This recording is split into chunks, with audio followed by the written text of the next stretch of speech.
د طالب او د فوج شکلونه درته یادومه. طالب د ګوډ او د بیټ په نامه سره یادېږي، فوج د فوج ISI او MI په نامه یادېږي.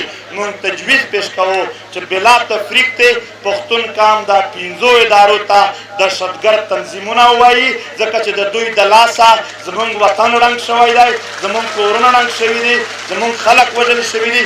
بیا د اعلان ورته وکړي چې که په راتلونکي کې تاسو خپل اعمال ښه کړل، مونږ به په دې ریویو بیا واخلو چې تاسو څه عمل کوئ. د امن په حواله سره مونږ دا تجویز لرو چې دا جرګه دی و ټول قام ته ډاډ ورکړي چې نن نه پس به یو پښتون هم هیڅ چاته بتا نه ورکوي، نه به فوج ته ورکوي، نه به طالبانو ته ورکوي، نه به یې ورکوي. هر یو کاروباري یا هر چا نه چې بتا اخیستلی شي، پښتون قام به ټول په شریکه ستا سره ولاړ وي، یوازې دې نه پرېږدو.